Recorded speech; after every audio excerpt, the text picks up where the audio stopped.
लोकसभा चुनाव के नतीजे लगातार आ रहे हैं। राजधानी में सबसे चर्चित सीट उत्तर पूर्वी दिल्ली सीट पर भी नतीजे लगभग साफ हो चुके हैं।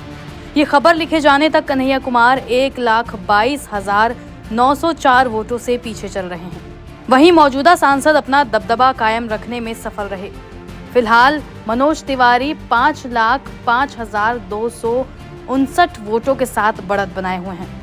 कन्हैया कुमार और मनोज तिवारी के बीच नतीजों से पहले टक्कर का मुकाबला माना जा रहा था, लेकिन अब तक के रुझानों से तस्वीर लगभग साफ हो गई है।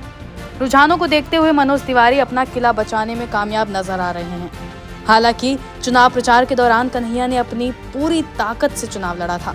उन्होंने चुनाव प्रचार के दौरान कई ऐसे भाषण दिए जो लोगों के द्वारा खूब पसंद किए गए। जब हम कहते हैं कि ये न्याय का आरंभ है, तो ये आरंभ तब तक अंजाम पर नहीं पहुंचेगा जब तक हम अन्याय को हरा नहीं देते हैं, अन्याय को पराजित नहीं कर देते हैं। इसीलिए आप सबसे मैं कहना चाहता हूं, ये तो बस शुरुआत है। एक नेता है देश में, कहते हैं कि टेलर दिखाएंगे, साहेब हम आपको असली सिनेमा दिखाएंगे।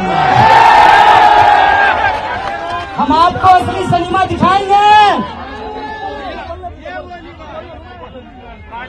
हम आपको असली सिनेमा दिखाएंगे, क्योंकि मेरा नाम कन्हैया है और भगवान श्री कृष्ण का जन्म जेल में हुआ था।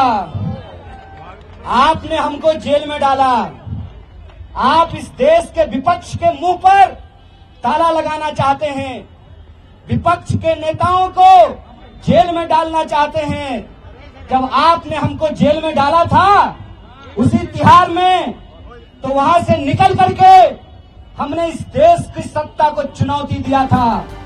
कन्हैया कुमार के ऐसे भाषण जिन्होंने लोगों के दिलों को जीत लिया, लेकिन शायद उनकी रैलियों में जुटने वाली भीड़ को वोटिंग बूथ तक नहीं पहुंचा पाए। नतीजे देखकर ऐसा लग रहा है कि मनोज तिवारी सीट पर हैट्रिक लगा सकते हैं।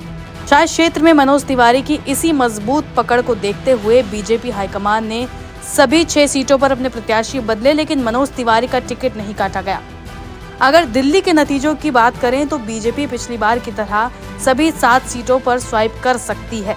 हालांकि कुछ सीटों पर मार्जिन कम है, इसलिए अंतिम समय तक कुछ भी कहा नहीं जा सकता।